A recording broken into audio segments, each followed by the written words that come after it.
Peace, peace, peace, peace, peace, peace, peace. Welcome, everybody. It is Saturn Day, and we are here. It is Nick and Roo with your UnRead Book Review.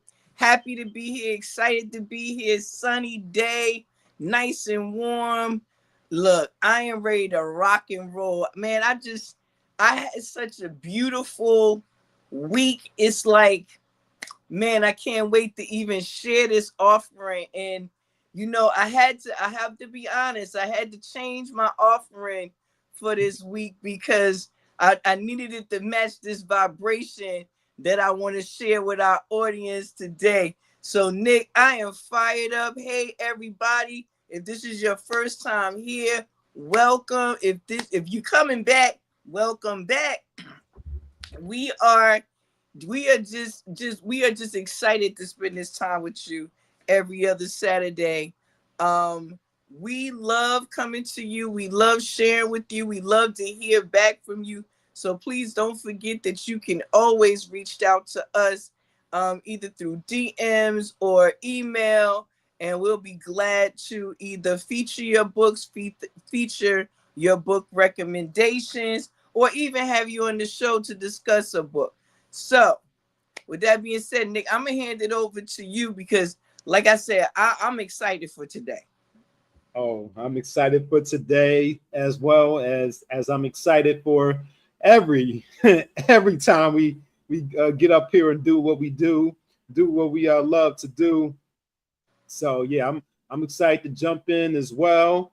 My selection, I wasn't sure about what I wanted to bring for my selection. I narrowed it down to 3, last night, and then I was pretty sure about the one I was going to pick out of the 3, but I told myself I would allow myself to rest on it and decide in the rising for sure if that was the one I was going to go with. So yeah, it's the one that I went with. So it's going to be interesting. It's going to be timely, definitely. So I'm excited about that, and I'm also excited because this is episode 30 of UnRead. Episode, y'all, threes. Yep, I'm threes. loving that. And today is the 12th, and 1 + 2 = 3. So a day that adds up to the 3 on episode 30. Wow. And you know what? Just to reference it right now, the topic, something that I'll be speaking about, is represented by the number 3. So I'm loving this right now. I'm loving this. And look at that. Yeah. Yes, now you got me even more excited to see what you're bringing. You talk about numbers a little bit. So like, all right. Only in that way, I tell you, because that's such a big part of our lives, we tend to incorporate it everywhere, which is why we bring what we bring, because we tell people, hey, take what works with you. Some of these things, some of these books that we bring may not offer anything that adds value to your daily life, but some of these things like numerology, astrology, and other things, all the ologies, you know what I mean? Bringing these things to you guys are opportunities for you to delve in and see if they fit into your daily life. So numbers are a thing for me, always have been. I've always been one of those people to see the numbers everywhere. When we used to go with my dad, who was a truck driver, we would look at license plates while we played punch card. I don't know if anybody remember that game, but while we did that, we always looked at license plates. So I love numbers. So yeah, I couldn't help but see the numbers in the topic that I'll be bringing today. So I'm excited. Yes, me as well. So I don't know what we're gonna do this time. If I'm going first or you going first, I don't know what what we're gonna do. You know what? I don't know. Should we do a rock, paper, scissors? I'm not good at that. So I'm not good at that. So I don't know. Let's I would say I was gonna say let's pick a number through something, but who's gonna choose? Oh, this is gonna be a good silly day. I'm loving it. I'm loving it. Laughter is medicine, y'all. Laughter is medicine. You'll always find some over here with Nick and Roo on an UnRead Book Review. You'll always find some laughter over here. So you know what? I'll go ahead and go first. You know what I'm saying? Okay. I'll do like my teacher said. I'll be the example. I'll go first. Okay, good, So good. so like I said, I had a beautiful week. You know, all praise. You know, um, sometimes when we think about a a good week or a good day or whatever, we tend to think of a day where everything works perfect and nothing goes wrong, and it's just like the best day of all days. Some really beautiful days, some really beautiful weeks include a lot of ups and downs. You know what I mean? A lot of things that don't go our way. A lot of things that require us to, you know, quiet down and be in a space of needing some nurturing. You know, so when I say this week has been a good week, it hasn't been one without its challenges, but it's offered so much nurturing that I can't help but feel gratitude and joy. So when thinking about what book I wanted to bring today, I took into account this week that I've just encountered. I was fortunate enough to be invited to speak in Tennessee. So I was in the good old Nashville, had a wonderful time, fantastic people, great opportunity to speak with some amazing minds. Yeah, I felt loved, and of course while I was there, you know that I had to look for a library or a museum. So Of course. Of course. so since you know the lovely Vanderbilt University has things all around, museums of all kinds. So but I happened to find one of the jewels of Nashville, which was the Paratheon, you know, where Athena is represented, where she the Parthenon, excuse me, the Parthenon, where uh, um, Athena is housed. This huge replica of the Parthenon in Greece. And so I was like, I cannot leave here and not go inside this place. You know, Athena, represented by number 3, color gold. There it Um, is. she, you know, was worshipped, you know, all over in several places, but we see these traces of that mostly in Greece. And now, what I found is Nashville, that they call Athens of the South. Did not know that. You learn something new every day. I like that. So, you know, I'm saying all this to say that I went into this this beautiful space and saw this huge, you know, replica of Athena, and I was inspired. You know, Athena, you know, in the study of the goddesses, anybody that's done any work with MaWu Lisa Temple, you know, we have a goddess workshop that we do once a year. Fun time, fun time, fun time to connect to all the histories of the goddesses. But you know, Athena is one of those that you know, while we see her as a goddess protector, we also see her as one of nurturing. And that was what I wanted to bring this week.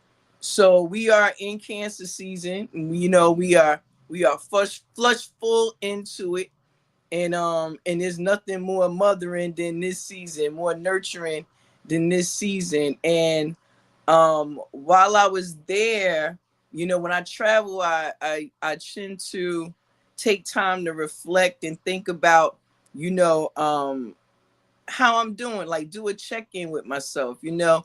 So taking that time to nurture my own spirit. And in this season it was easy because the universe, the energies are open to that type of energy right now. Very nurturing energy.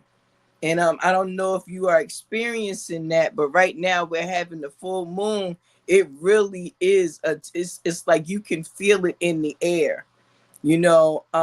And so I was taking this time to reflect upon, you know, where I needed nurturing and what may not be healed in me, and what I could use to you know, continue on this healing journey. And like I said, I was there speaking to a group of students, and you know, what we were talking about is we were talking about building community. Now they were talking about building community around their sciences, their PhD programs, but I thought about the communities that we build around us to continue our nurturing. And I started thinking, wow, you know, a lot of my community is gone in terms of the nurturing aspect of it. My mother, my grandmother, my great grandmother, my aunts, you know, I'm I'm without that part of my circle, that part of the nurturing. And so when I thought about what still needed healing, I thought about this particular book here. So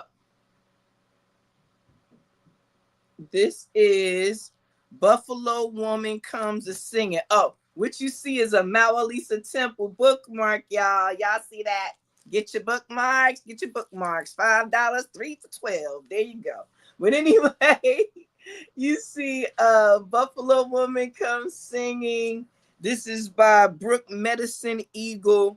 This book came out in 1991.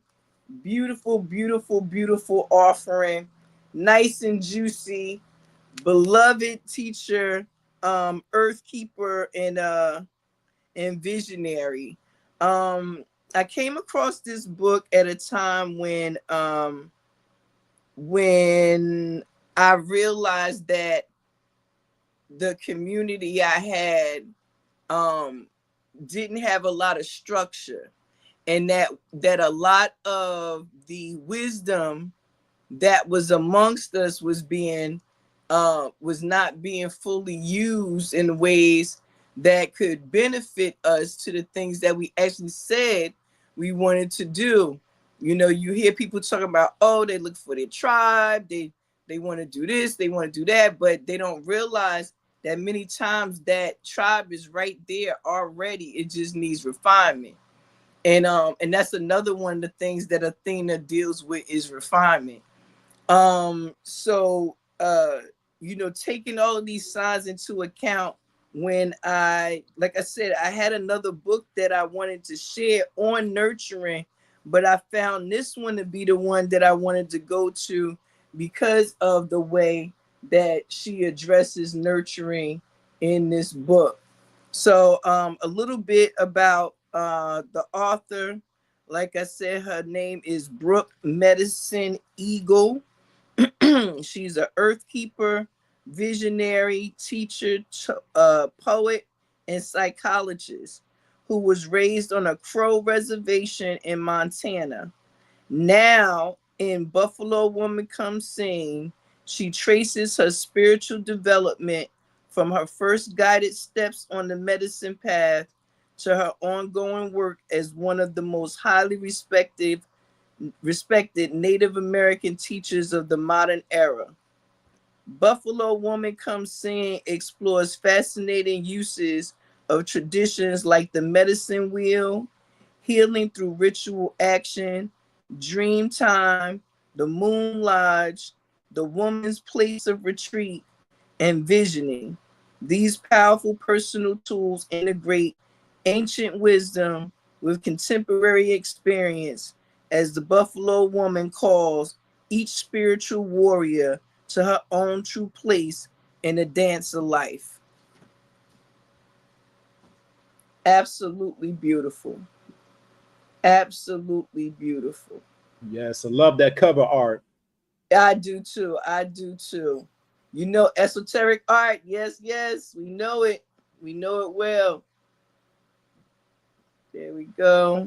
Sun and the moon.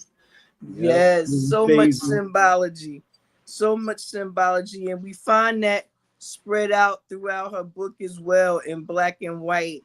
She she packs this book pretty full, you know. Like I said, it came out in 91. I was looking for books to use to unite the women that I had in my charge.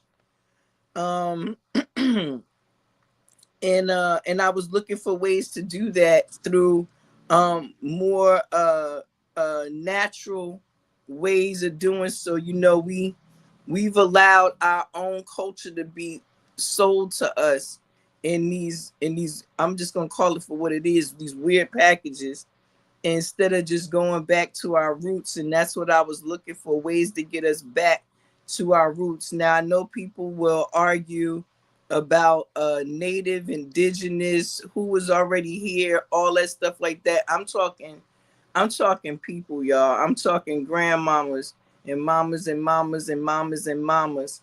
And this wisdom is wisdom that knows no bounds. It only knows the divine feminine and the divine masculine.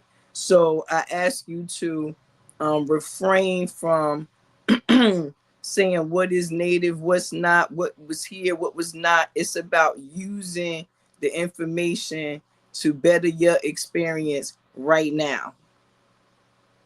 Because if we are ever going to get healed as a people, the women have to first understand that they need to be nurtured and know how to nurture the communities around us, our men, our children, how to educate ourselves, how to keep ourselves healthy, all of these different things. So again, in this spirit of cancer season, bringing this book really speaks directly to that way of getting to practical practices that allow us to do so. So I like to read here from the introduction, if I may, um, and just highlight a couple of sentences here. It says, all of humanity is looking for new ways to move forward, ways that will solve current problems without creating new ones.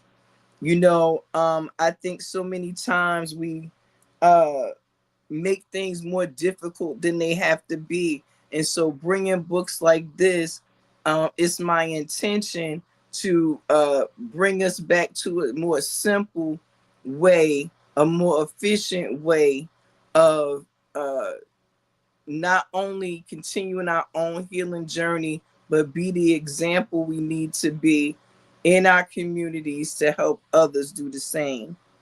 um it says this quality of attention, paying attention to the whole, is called among my people holiness. So what this saying, what she's saying here, this is not, like I said, about, you know, one religion or another, or focusing, as she says, on some white bearded god or any other spiritual figure. This is about understanding your place here in the world, in the cosmos, etc. And not only that, what you're supposed to be doing while you're here. You know, we tend to get caught up in, we supposed to be doctors, lawyers, whatever, this, that, and the other. We are here to experience this thing. And I say, let's do it. Let's do it together, out loud, out loud. It says, we definitely did know something about our former uh ways. And like I said, she mentions here that she was raised on a Crow reservation.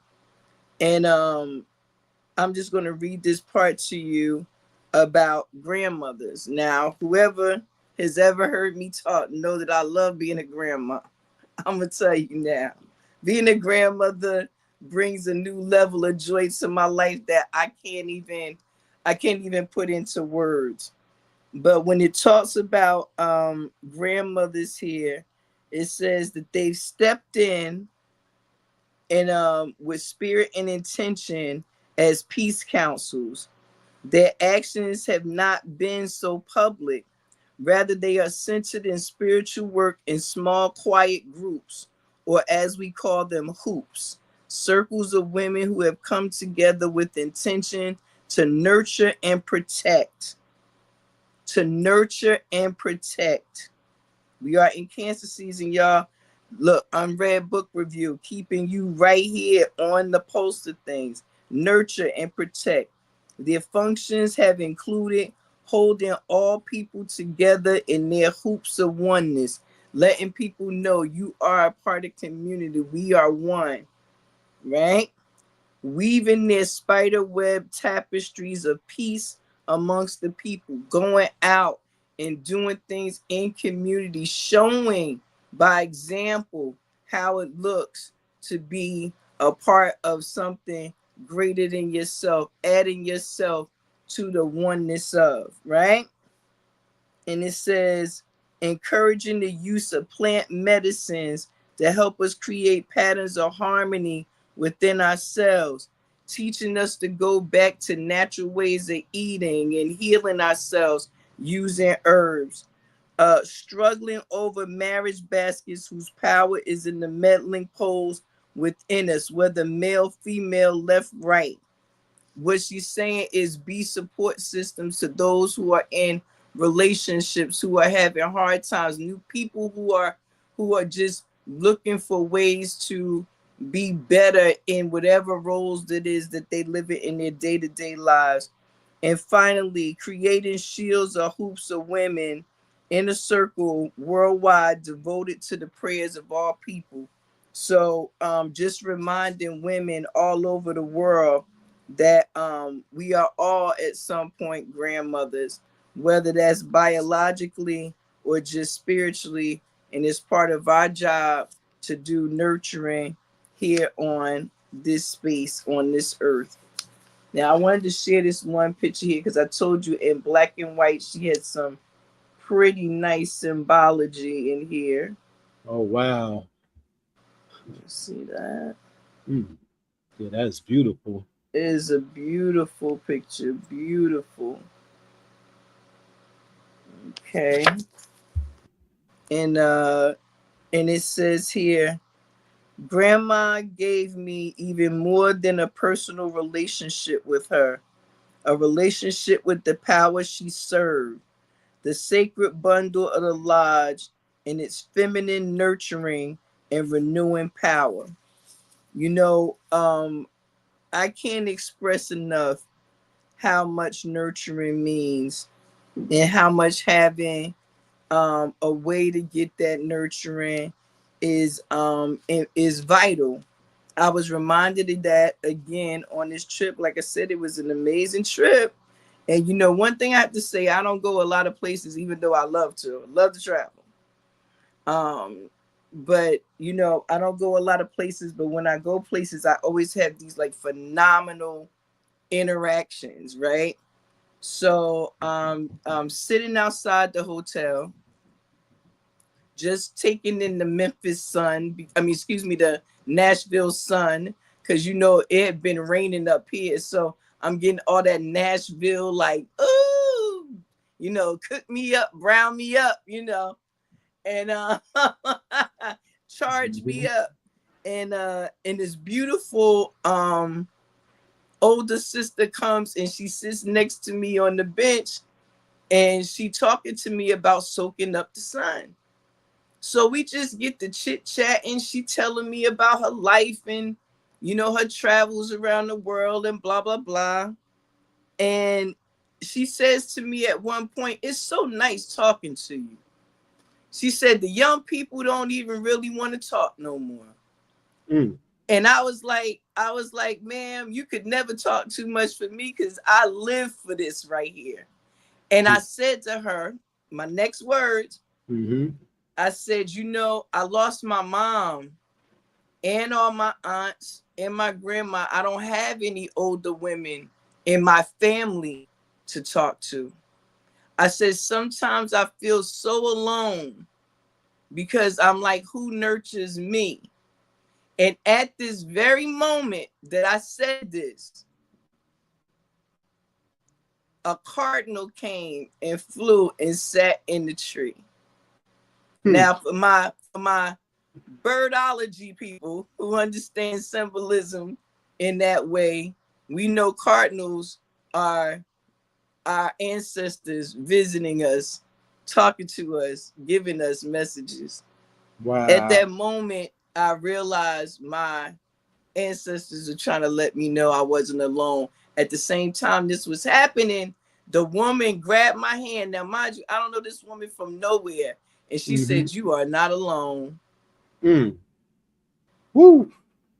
The cardinal flew away, and guess what? Flew right by us and flew back into the tree. Mm. Wow. Okay?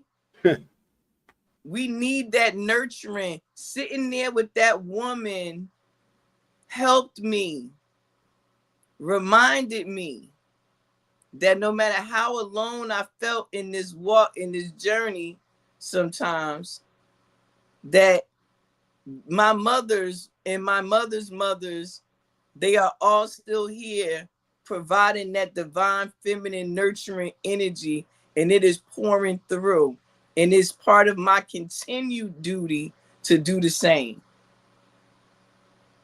And so this book here, one of the things that it emphasizes is learning that nurturing doesn't only have to be done by women. It's an energy, not a person. Mm. You know what I mean? It's divine feminine. Is nurturing. When I think about our young men, much of what is a challenge for them right now is because they haven't had divine masculine nurturing. Mm. They've had a lot of over emotional feminine energy. And I'm saying that of a mother, as a mother of sons. I'm saying that as someone who has challenged myself since they were small to give them that balance. But I knew that it was some nurturing that they needed that came from the outside. So when I talk about the grandmothers stepping up, the elder women in the elder women in our communities stepping up, the rising elder women in our communities stepping up, I'm asking them to take a look at the importance of the men in our lives having nurturing. There are grown men right now that need nurturing in order to be able to help us with these children as they stand right now. We have a problem, and it is daily getting worse. And getting back to our natural selves, getting back to that nature and nurturing spirit that we have, because it's their nature to be what they are, but it's nurturing that determines how they use or abuse those things, those gifts. So when I present books like this and it talks about the divine feminine, I don't want our men to shy away. I want you to come and talk with me, talk with us. We'll show you how you can take the practices of something like what's offered here in Buffalo Woman Comes Singing, and other books like the one I offered last time, The Quest. And for those who are still interested, we will be doing some talks on that with question and answer segments for you to be able to ask questions about setting up your own vision quest, but also about doing this type of work. So we'll be doing that all in the same, because as you see and remember in the beginning, she talked about creating vision quests and medicine wheels and things that help us along that journey about getting back in touch with our nurturing side. So my offering for this Saturn day, Buffalo Woman Comes Singing, Brook Medicine Eagle. A great book. This is one that you keep on the shelf for reference, always going back to it. Some really great chapters in here. And she pulls from stories of her own life, but we'll be able to quickly see that many of those universal stories are applied to some of the things in our lives as well. And again, just even sitting with some of the symbology in here is just amazing. Wow. Look at that. It's amazing. So this is my offering for this week. And I'd like to give a shout out to those elder ladies who sat with me on the bench and reminded me that I'm not alone and that I was on the right path by doing the work that I do. So I am so grateful. And like I said, it was an amazing week. Thank you, Nashville, Tennessee. Yep. Yeah, see. Yep. See, sometimes you just need to get away physically in order to get that clarity and get that confirmation. Absolutely. And oftentimes you might not know what you're going to get out of that experience. You go with the intention of just doing what you were doing at Vanderbilt, but there was another purpose, another calling, a higher purpose for you being there, aside from just teaching your classes. Absolutely. A reminder, the reminder benefits the believer. When you do this work, this is very lonely work for people who don't know it. This is why projects like the one we're doing right now and some of the other things we do, this is why it's so important, because this is very lonely work. Just like the elders reminded me, once you see, you can't unsee, which makes it part of your responsibility. Bars. You understand what I'm saying? That is bars right there. Yes, it is. So my thing is, I've seen what I've seen, so I can't unsee it. So I got to do my part. I got to do my part. It's true. And nurturing is something that we constantly, we'll always need it. It's not something like, oh, you get nurtured one time and it's you good for the rest of your life. Like, nah, man, life be lifing. You need some reminders. You need some gentle healing, some space of peace and respite. And that's what we should be providing for our community.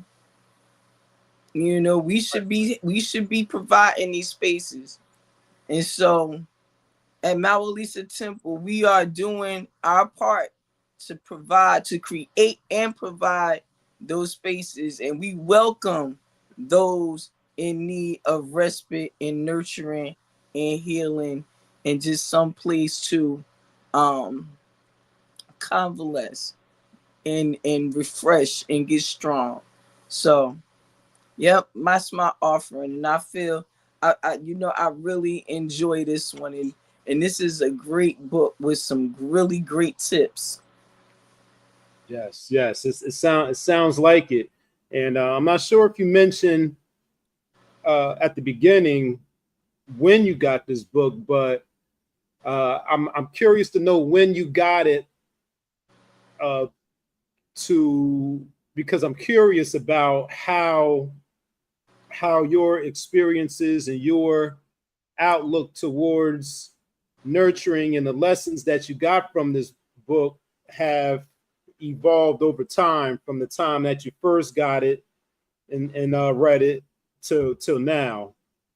Okay, so I came across like they said, the book was published in 91. I didn't come across the book until 99. And like I said, at that time I had been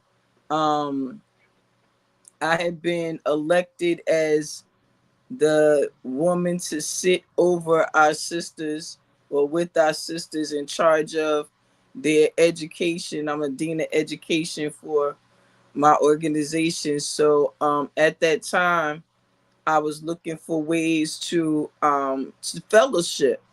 I didn't grow up in a community where um, they taught us how to fellowship. We saw it. We saw our aunties and our moms and everybody get together, but they didn't always encourage that amongst us or explain to us the importance of it. So, I didn't have a lot of that. So when given charge of these women, I wanted to be able to offer them as much information from a variety of sources that I could. So knowing that we were moving back towards a more holistic approach to sisterhood, um, I found that, looking on the continent, looking at early works here in the Western world, what people call North American, or Little Africa, whatever you want to call it. Here on this continent, I look for those kind of works, and I found them in some of the native teachings, the Lakota, the Crow, the Cherokee. I found them in these different practices. So that's what kind of drew me towards this particular book. Okay. Now, yeah, so 99, that's been some years. So tell me about from 99 to 2025. Were there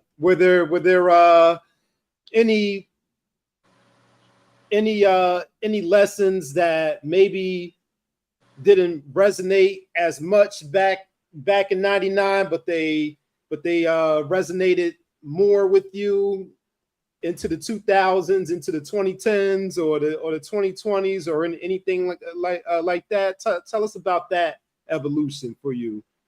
That's, man, that could be a whole TED talk.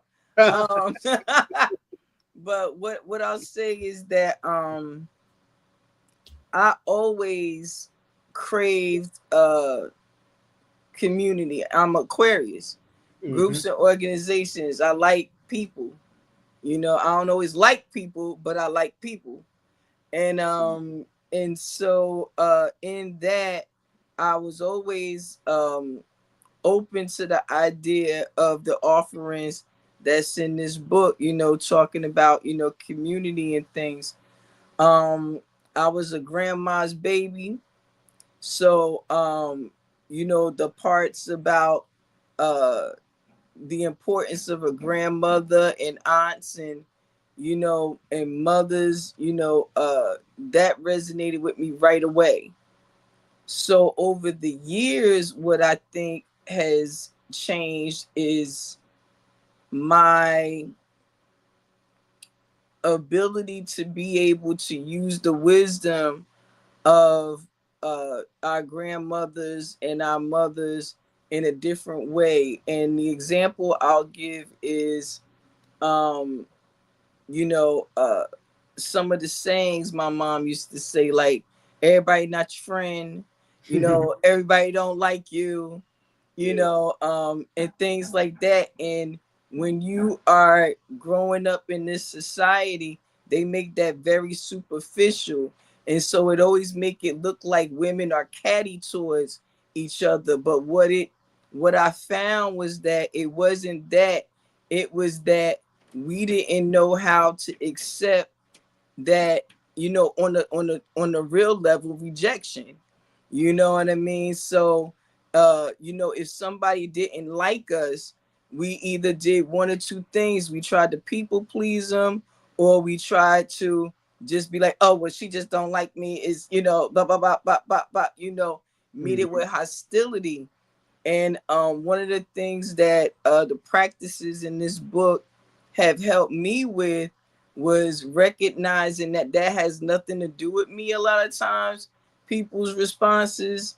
to things, and that as long as I continue to be just me all the time, you know, that which is for me will be with me, and that my sisters, the ones around me, may not always be identical to my walk, but they are very necessary, because it's women who resonate with their energy too.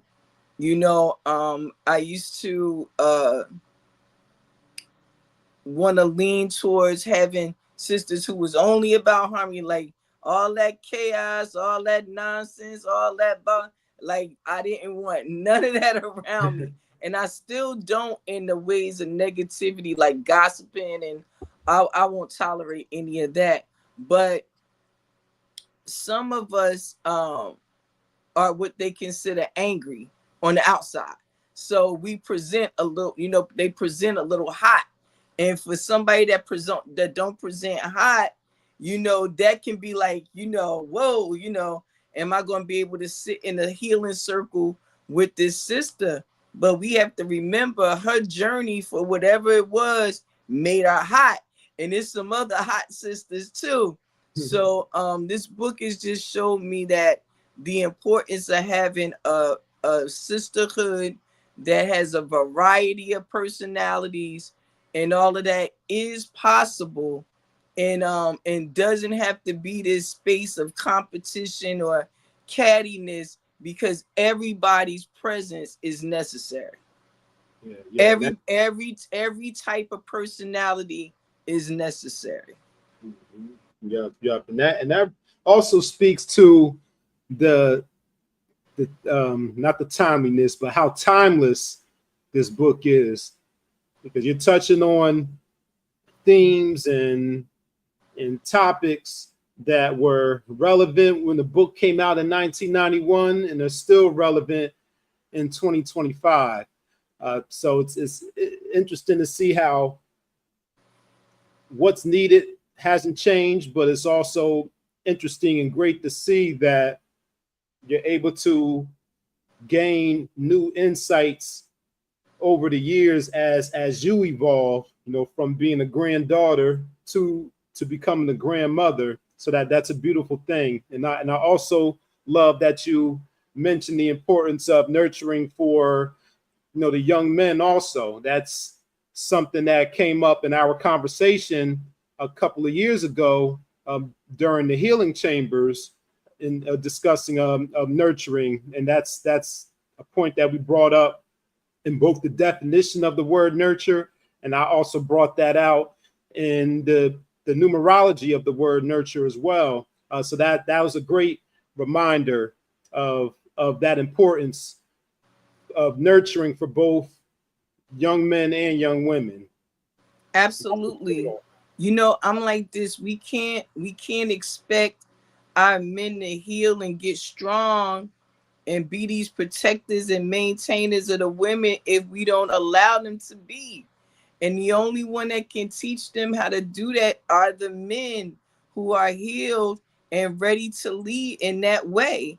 And that requires help from the women. Mm-hmm. It requires our help. You know what I mean? My father used to say that everything a man do is for a woman. Everything he do, the way he walk, the way he talk, the way he smell, the way he dress, you know, all of it is for a woman in essence at the base of it all. You know what I'm saying? Because if it's up to men, they just, you know, most men just walk around, you know, not trying to peacock. But if you notice, even the peacock is the male is the most beautiful. They the one walking around flopping all their pretty feathers out. You know what I'm saying? So, you know, that requires a level of confidence that comes with proper nurturing. You don't want you don't want men running around here teaching young men to be cocky and arrogant or whatever. We want them to have them understand the fine balance of being, you know, having pride in yourself and presenting yourself in a manner that is befitting of, you know, the station that you are and the station you want to be in. Mm-hmm. We can't be walking around here calling ourselves all these mighty titles and we have, you know, peasant behavior, Right. savage behavior. We supposed to be all wise and civilized. That's right. You know, so my thing is, when we going to get back to that? And you know what? Better yet, here's my challenge. I won't even say get back to that. I say let's get to that. Let's stop. Okay, we did what we did. We can't even go back and do that again. Let's do now. We supposed to know better, so we supposed to do better. We got all that history of what worked and what didn't. Now what we gonna do? There you go. We right here, right now. I'm giving the charge. I'm telling you, it in this book here, and in the book that we presented the last time, The Quest. You know what I'm saying? You can see ways to create your own journey, your own walk, your own ritual, if you will, to help in your self-refinement to get you to a place where you are spiritually sound, balanced, harmonized, all wise and civilized. That's right. But it's going to take work, and it's going to take us helping each other. And the level of vulnerability that's needed, you know, is hard to come by. When we have books like this, we're not asking you to follow it page for page, word for word. These are conversation starters. These are conversation starters, because the other ones, the other conversation starters come way too hard. As my dad said, Prince, shout out. You know what I mean? Yeah. So, Got we got to start somewhere. And I say, exactly. we take the time when the seasons are open like this and the energy is in abundance. You know, it's nurturing energy right here to be pulled down right now. Use it. Use it. Nurture yourself. Take some time and sit. Think about what needs healing and a hug inside you. That cardinal flying into that tree. And by the way, right before I left, me and the lady was sitting there. And not only did a female one come, a male one came too. And they sat right there until I got in my Uber and left. Wow. Well, So my more? ancestors were letting me know, the men and the women were letting me know, Woo. I got your back. Ooh, we got the balance in there too. What more confirmation do you need? I didn't need no more. I didn't need no more. And that is why I'm presenting this book today. I tell people like this: conversation starters with yourself. Know what needs a hug in you. I needed a hug, and them birds came and gave it to me. Listen, that's so real, because you all don't know the conversations me and Ruby having behind the scenes. And I'll just say that I won't go into too much detail, but I'll just say this. Rue was definitely having some doubts about whether she was on the right path or the right track, or whether she was doing the right thing. So that's why I'm like, so I'm just so blown away by, and I didn't hear the story about the conversation she had with the woman and seeing the Cardinals. This is my first time hearing that part of the experience. So, and then along with the book, just wow. And the Temple of Athena. Yeah, Temple of Athena too. Yep. Well, that's very. The synchronicities are all there, and that was a beautiful offering. Thank you. Yes. So so I guess it's on me. It's on you now, Nick. It's on me, and listen, maybe this gentleman probably could have used some proper nurturing from from a divine masculine who I'm about to talk about with this offering, because you know, the things that we've been hearing about him, Yeah, and he needs something, probably a lot of things, but that divine masculine nurturing is probably definitely one of those things he could have used. And I'm speaking of no other than, you know, the man, one of the men that's been in the news lately, Sean Combs, aka Puffy, aka P Diddy, aka Papa Daddy Pop Diddy, but you know, whatever Ben Stiller was saying in that in the Bad Boys for Life video. But but my offering is a book that has been on my list since 2013. I read it in 2021, but it came out in 2009. I'm sorry. The book was published in 2009. I discovered it in 2013, listening to a Professor Griff lecture, and he was talking about Puff and Biggie and you know, Biggie and Tupac's you know, assassinations and all the things that was going on surrounding that, and you know, some other weird things that were going on. And he mentioned this book in that lecture, and I added it to my list in 2013, and finally got around to purchasing it and reading it in 2021. And this book was written by one of Puff's artists, Mark Curry, and the name of that book is Dancing with the Devil. Woo! It's called Dancing with the Devil for the main title. Subtitle: How Puff Burned the Bad Boys of Hip Hop. Wow. Yep. And Mark Curry, not to be confused with hanging with Mr. Cooper, Mark Curry, not that Mark Curry. That's who my mind went to at first, and I was like, nah, it can't be. nah, this is a completely different Mark Curry. He was, like I said, he was an artist and you know, on Bad Boy Entertainment. He was a rapper. He was also a writer for Puff. You know, you might have I mentioned the Bad Boys for Life song. You know, he has a verse on there that was a pretty popular song back in like 2001 or something like that. So, but yeah, not that Mark Curry hanging with Mr. Cooper. So it's this book is relevant not only because of, you know, the trial and everything that's going on, but it's also relevant to the author because he posted this on his Instagram. I'm gonna pull it up on the screen. I just need to open it up. What did I save it under? I think I saved it under Curry. Let me just want to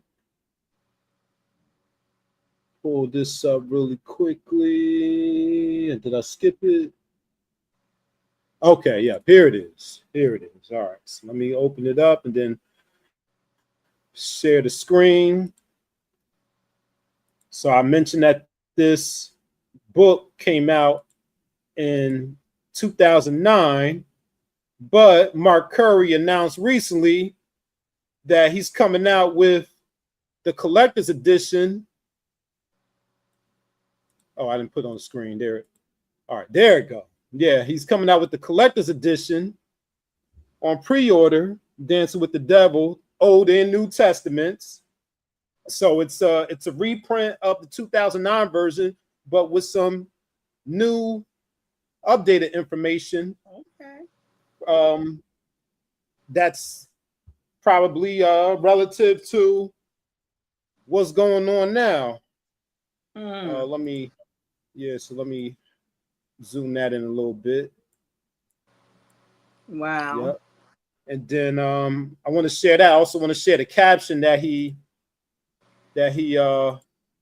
wrote with it too. And then I'll tell you about the original 2009 edition of it. So let me pull up the caption, which should be saved right next to. All right, so there's the captions. Let me share I'm gonna put that on the screen as well. As a matter of fact, I can do it this way. I got so many bells and whistles on this on this software. I can share it in a, maybe this might come up a little bit better if I do it this way. Yeah, there we go. Yep. So this is the caption that he wrote. So some of you might I can't see it if you're showing it. Okay. Yeah, it's up there. I'll just read it too. Okay. But yeah, it's on the screen. You. Yeah. So it says some of you, or matter of fact, I'll put it on the full screen. I'll do it that way. That might be a little bit better. All right, so some of you might remember the book I dropped back in 2009. Well, it's all coming out now. I've decided to speak up again. The things we're seeing today only confirm what I wrote back then, and there's so much more that needs to be said. That's why I've written a second book full of new revelations, insight, and hard truths. This July 4th, I'm releasing a special edition, both books wrapped into one, not a reprint, a continuation, the whole story. Dancing with the Devil, the Old and the New Testament. I can't wait for you to read it. DM for pre-order now. I hope you'll help me spread the truth. So, sheesh. Yep. So that's what so that was posted on June 30th. And obviously we're past July 4th. So I guess the book is out now. I didn't go back to check to see. But just to tell you about the original 2009 edition, it says he has recorded with the biggest stars in the music business, among them Jimmy Page, Snoop Dogg, David Bowie, Busta Rhymes, and Carl Thomas. He wrote many of the hits that made Sean Puffy Combs one of the richest men alive. On the surface, the multi-million-dollar empire that Puff built looks like the stuff of dreams. But after working with Puff for a decade, Curry discovered that Bad Boy Entertainment is not, as Puff promises, a place where dreams come true, quote unquote. Wow. No, it is a shell game where rigged contracts rob artists of their time, dreams, and publishing rights.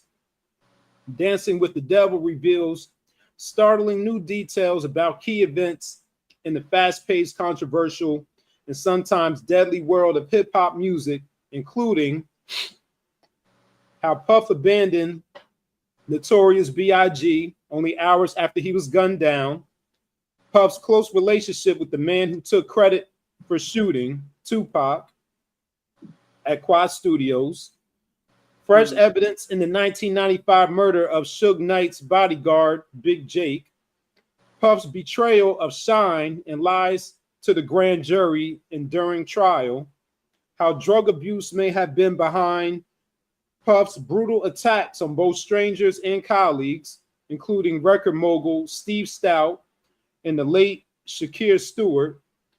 In revealing the dark side of the industry, Curry hopes to provide a roadmap for reforms needed before more artists end up in poverty, in prison, or in the grave.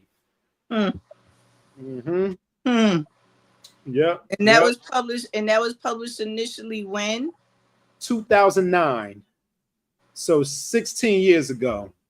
So way before some of these allegations even began to start kind of hitting the fan, because I mean I think that we all know it was always stuff out there, but I think that's the first time I heard of someone, like I said, putting a book out there. I've never heard of that book. So this is 16 years. Wow.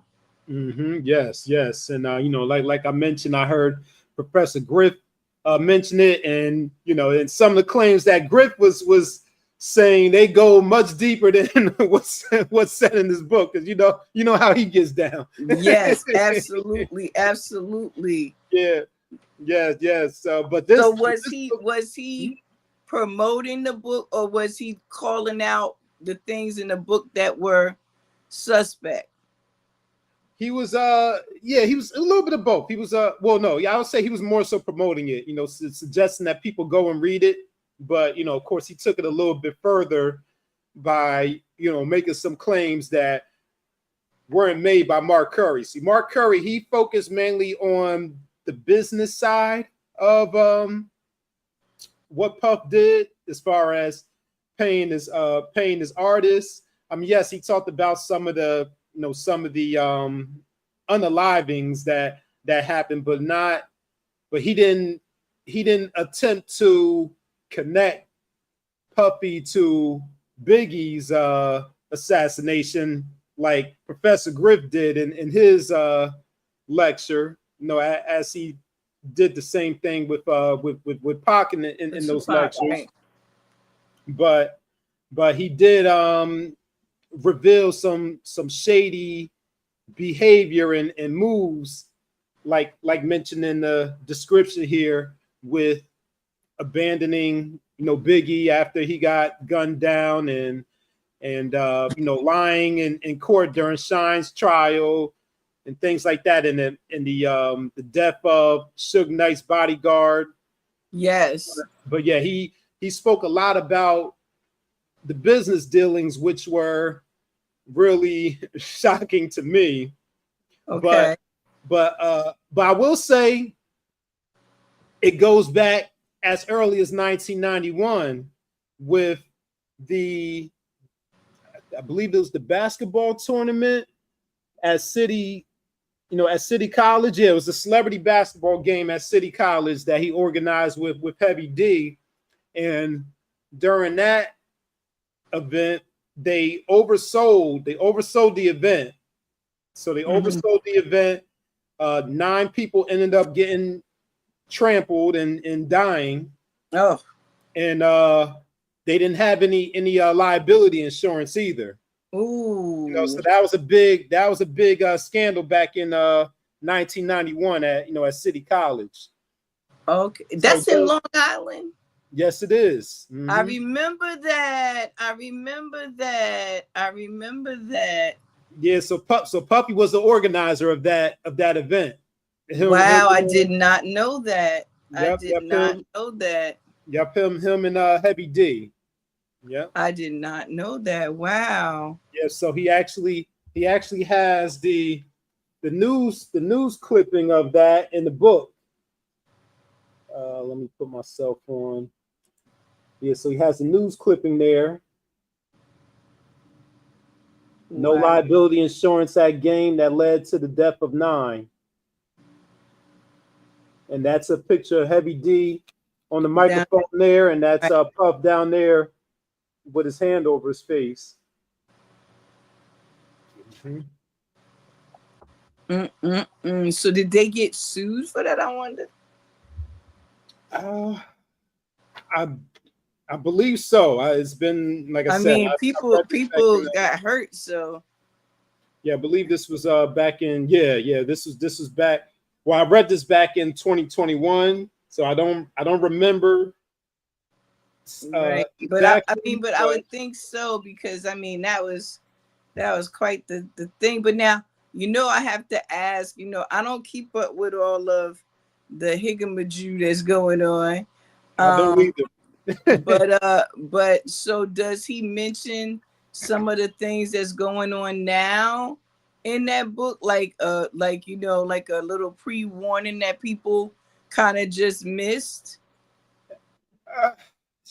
I would say indirectly. So from what I remember, I could tell you this. Kim Porter was recently pregnant when he started creeping around with J-Lo. So it wasn't too long after Kim Porter got pregnant that he started cheating on Kim Porter with J-Lo. So that's something right there. And then also he talks about the drug use. So there's in the back of the book, just to talk about how the book is laid out. Of course, you have the sources, you have like court notes, you have articles, but you also have links to videos back here. And then there's a section here on Puff as a role model. It's called Puff Role Model. And then Puff's brain on drugs. There's a video on YouTube purporting to show Puff under the influence of drugs. And then there's also a link to a video of Puff allegedly buying ecstasy pills in Ibiza. Wow. So, yeah, so there's some indications or hints there. Then on the page prior to that, in that same quote unquote role model section, there's a picture of Puff having his 12-year-old son when Justin Combs, when he was 12 years old, getting a lap dance. What? Stop. Yeah. Stop the madness. Yeah, there's a link. Yeah, there's a link. So the link is right there. I'm not sure if the link is still active, goodness. but there's an article describing how he was getting a lot of criticism for his parenting. So there was some there was definitely some indications. There's also Mark Curry also talks about so I talked about the Kim Porter gave birth in 97. He started sneaking around with J-Lo it says a few weeks after Kim Porter gave birth in 97. He started sneaking around with Jennifer Lopez. Let's see. It's just, it's like that world it moves so quickly and so just so low, man. They be in the trenches. They be down in there.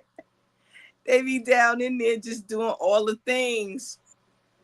Mm-hmm. Yeah. So let me ask this. Oh, well, before you ask that, let me I got one more to share with you too from the Making the Band time.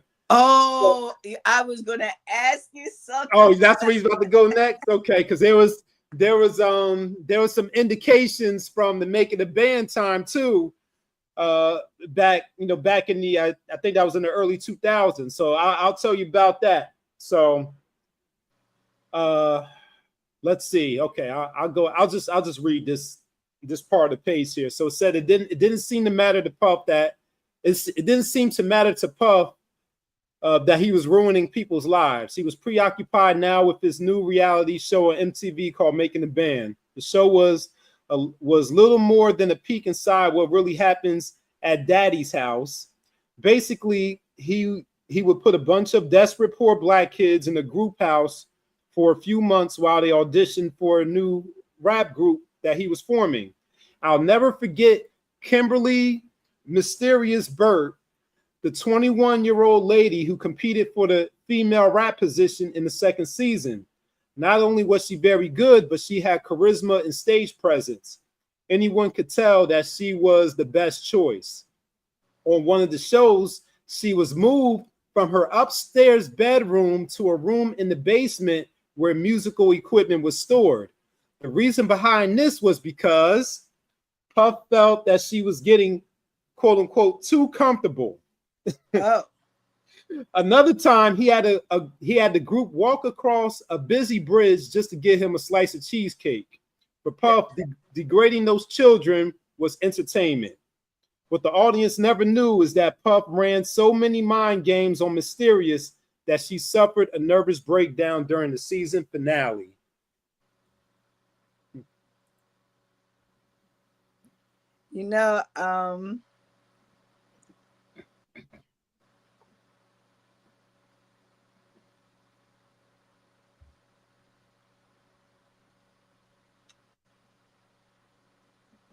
I'm just sitting here thinking like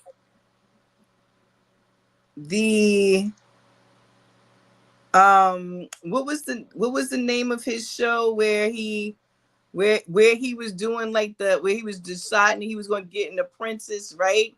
He did some really outrageous stuff there too. So I'm wondering, like, was this Mr. Curry, what made him decide to show us the inside, like paint us the picture and show us behind the veil? What was it that was finally a breaking point? Because one of the things that I always think about when these tell-all books come out is you had been witnessing this for some time. It wasn't like you just saw it one day and you wrote the book the next day. You watched this. You know what I'm saying? So what was it that he finally did to you? Or what was the line where you said, now I want to tell everything? You know, because sometimes I wonder the intention behind why people are finally saying things. You know, my thing is, I understand mind your business, you know, but when sometimes these things come out about how they exploit people or how they weren't, you know, they got people arrested unjustly, or somebody got hurt, or some girl got hurt or went missing, or ended up on drugs, or ended up, you know, unalive. I wonder, you know, why didn't you see this and say something right away? I wonder how many years had he been working for him and before he wrote this book. And again, I'd like to know what was the thing that finally made him tell. Did he do you dirty? Like what happened? Yeah, well, I could tell you the years. I can't say for sure what was the final straw, but I can give you the years for some context. So I looked it up because I didn't remember from reading the book. So I looked it up real quick, did a quick search. So he was signed to Bad Boy from 1997 to 2005. Okay. So that was the time frame, the 97 to 2005. Yeah. And he wrote the book when? The book was published in 2009. So 4 years later. Yeah, 4 years later. 4 years later. I wonder if that's maybe when his NDA was up. That could be a thing. It could be. And he also has a lot of sources in here too. Like he has a lot of you know, he has an actual bibliography back here. So it's not really, yeah, so it's not just him, you know, just talking about what he remembered and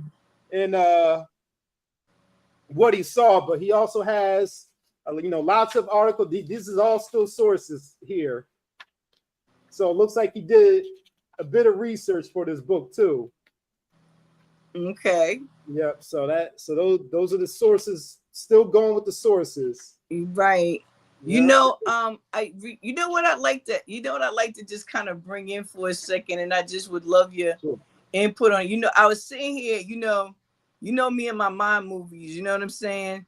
And I'm sitting here and I'm thinking about, you know, a lot of the work we do always ties together. You know, and some time ago we had been talking about like unmasking morality and where your line is in the sand, and you know, when, you know, what is considered right, wrong, whatever.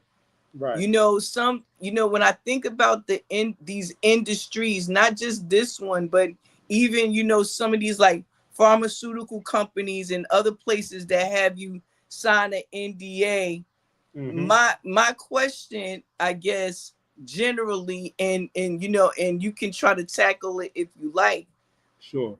If you, let's say you get this job for this company or whatever, and they have you sign an NDA, and you know, you take the job under the impression that this is what it's going to be or whatever, and then you get in there and you see some other stuff, you know, like stuff that just don't sit right with you. You know, what does one do morally? Do they say, well, I'm getting paid, I signed this paper, I'm not going to tell? Right. Or do they say, yo, somebody is being, you know, rights are being violated, or some shady business is going on here and ain't no money worth me being involved in this? Like, you know, I know we can't say there's a right or wrong and that people do things for whatever reason they do, but I think sometimes it just really it leaves me without words sometimes, knowing that these people see some of the things that's going on and don't say, look, I'm not going to be a part of that. Like, yo, that's not it for me. So, Right. so what are your thoughts on that? Do you think that sometimes these people like him get into a contract and then, you know, they start to see things and they wait for the time to be up to tell? Is it their obligation to tell as soon as they see it? Like, you know, again, people, these books that we present are conversation starters too, because, you know, this is a real thing going on. Look how many people you got writing these tell-all stories. They Right. writing all these tell-all stories, and I'm like, if all this was being known, what was we doing being entertained while all this pain was going on behind the scenes? Right. So what are your thoughts on that, Nick? And I know Yeah. that's a big one, but I know. what are I your know. It's a good. thoughts? No. But it's a good question. It's a good question because, and then just kind of going back to what we were mentioning in the previous question about, what happened to him, or the time frame. So he was burned on the business side. There was a time when his album was supposed to come out, and there was no budget for the album, and then he had to go and call up the accounting department, like, what's going on with my album? Is there a budget? And then the accounting person told him, like, there isn't a budget. There'll never be a budget for this album. Yeah. And then he also has email. He also has like a screenshot of the email too, to show that. So yes, he was affected by this, and there were some other things that he wasn't paid for also. As a matter of fact, and this is a side note, then I'll answer, the question you just asked. Something else that he details in this book is how Puff really didn't do anything musically. He didn't write anything. He didn't produce anything.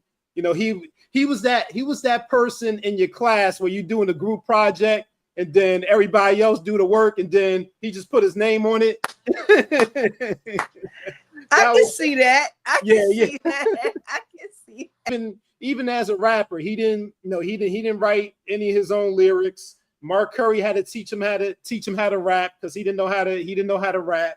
But he would show up in their music videos. He wouldn't ask them if they wanted him to be in his music videos. He would just show up in the music video, dance in the music video, do whatever, and then he would charge them for being in his music video, for him being in their music video. You gonna stop playing with me?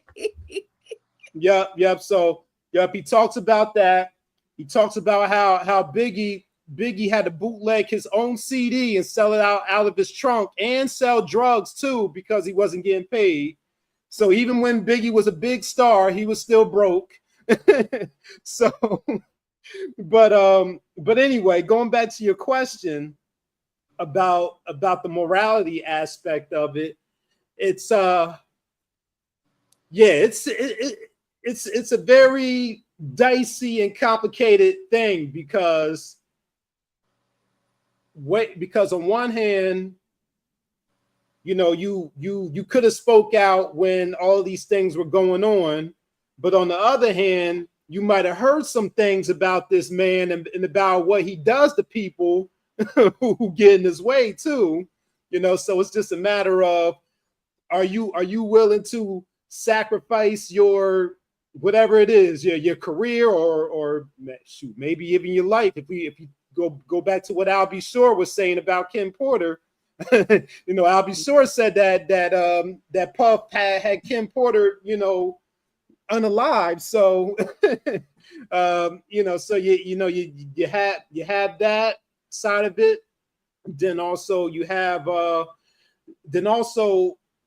feel like he probably held back some too.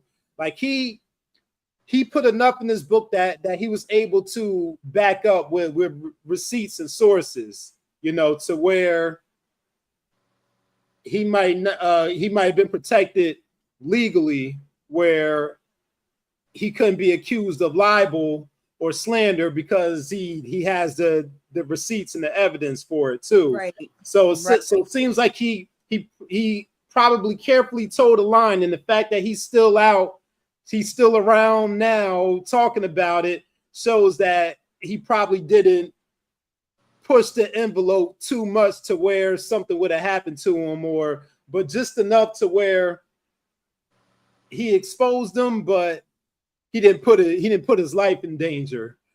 So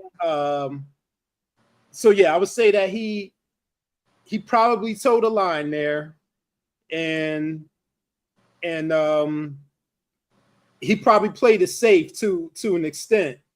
So by him playing it safe, he was able to get this information out, but if he would have spoke sooner, he probably could have helped some people or saved some people from further harm.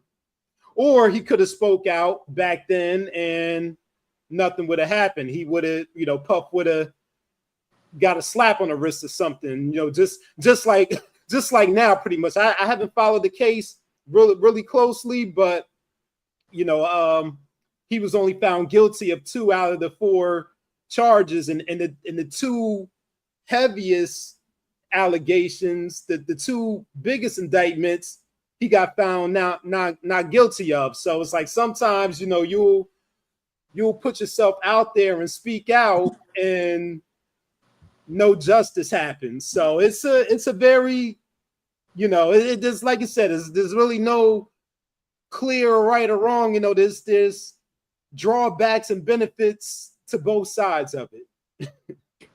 Yeah, absolutely, absolutely. And again, I know that's a big question that we can't answer for anybody else's, moral decisions, but it's just, I think about some of the horrible things I hear about the industry in terms of, grooming and trafficking and drug use and all of these combinations of things. And I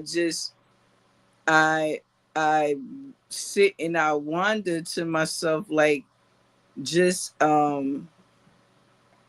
as a being, who could watch another person be treated like that and done like that and not ask yourself one time or remind yourself one time that could be me?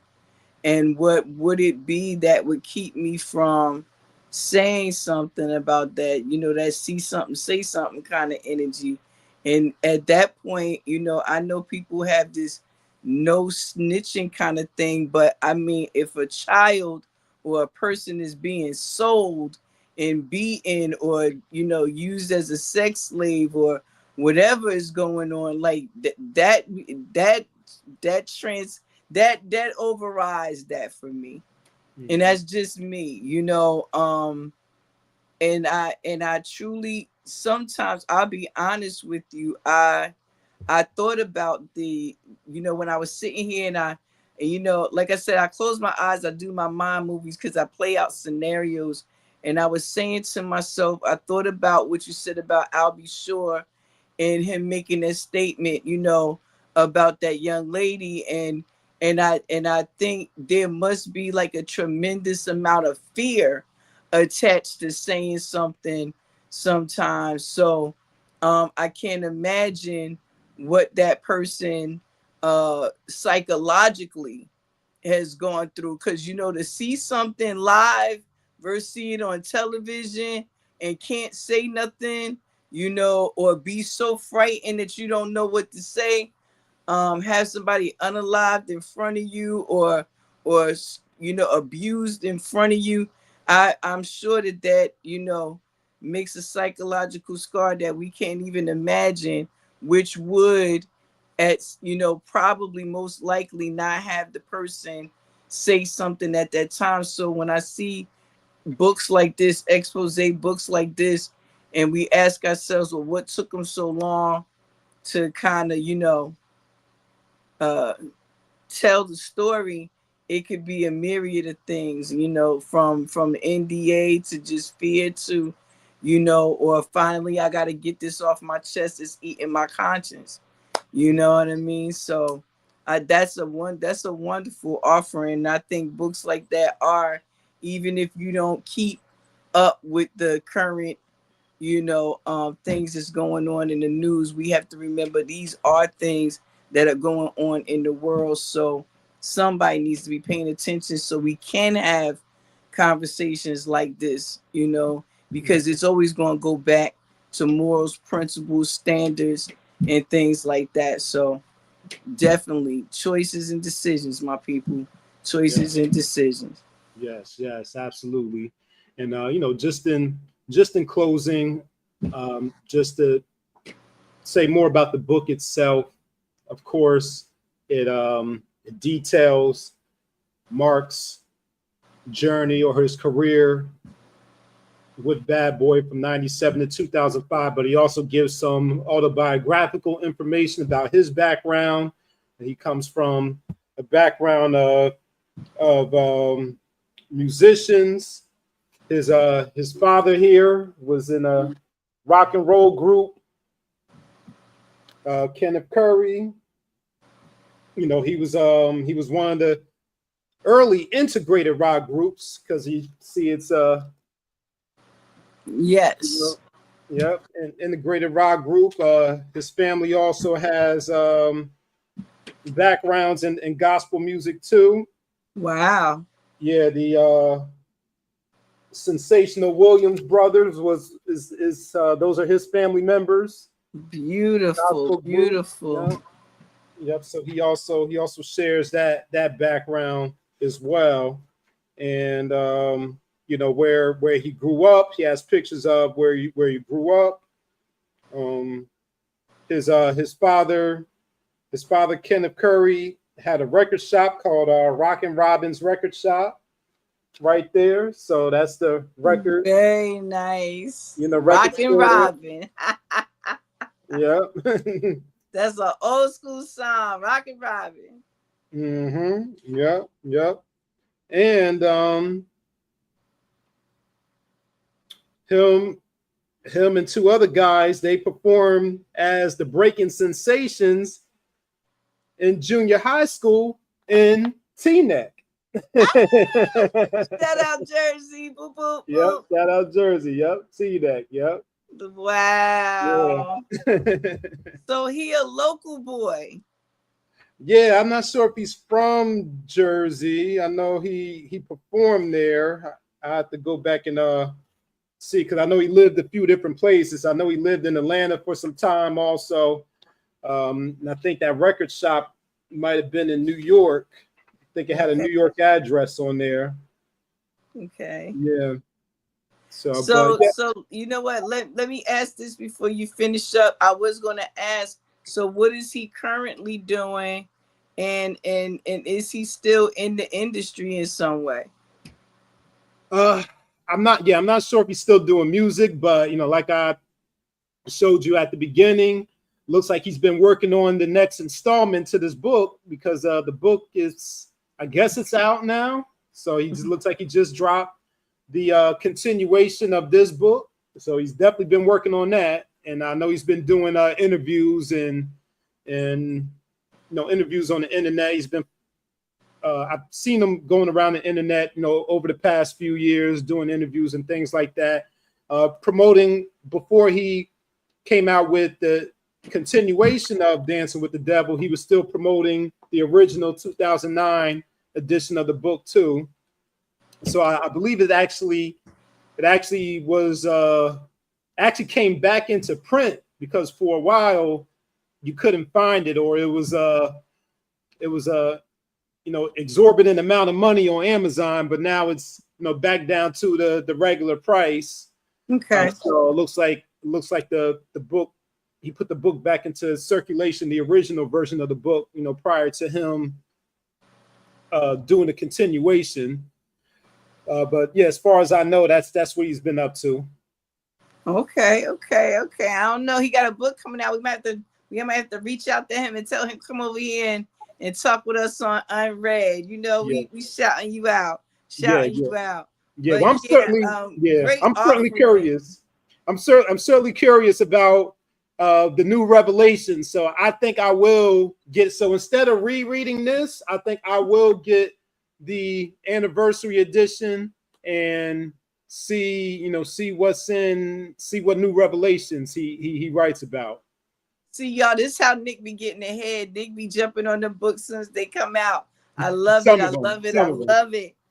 I love it. I love it. I love it. Man, what a great offering. You know, like I said, I very rarely get to read books like that. So I love when you share some of the things that's going on in the world today. So I'm loving that. Thank you. Thank you. Thank you. Oh yeah, yeah. I have a wide range of interests when it comes to these books.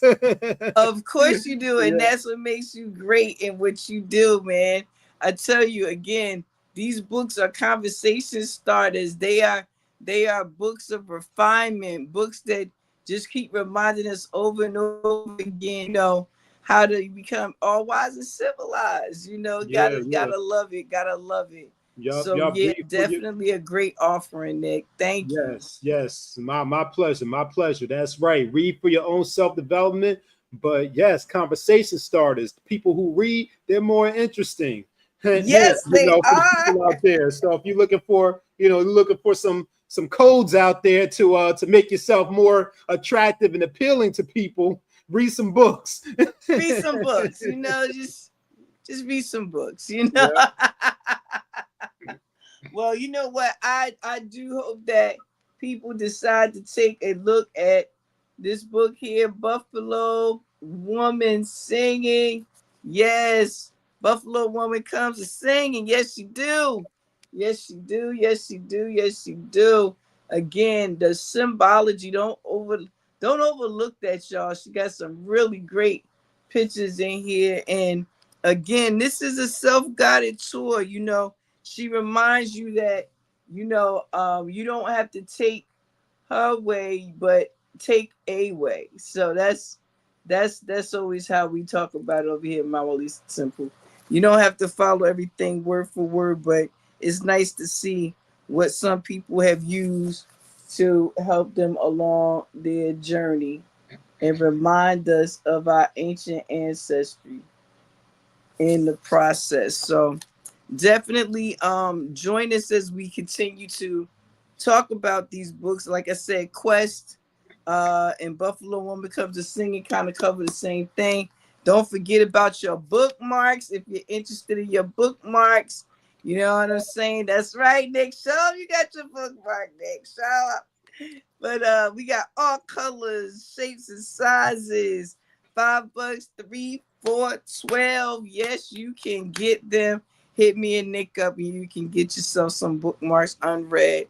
And again, all proceeds go to community projects, things right here in our community to keep us reading, learning, growing together, building community, being the grandmothers and the grandfathers, and bringing this wisdom to these young folks, getting us Right. ready for the rest of our long, loving lives. Because Yes. love is always the way. Yes, it Nurturing is is. always the way. Nurture yourself today, people.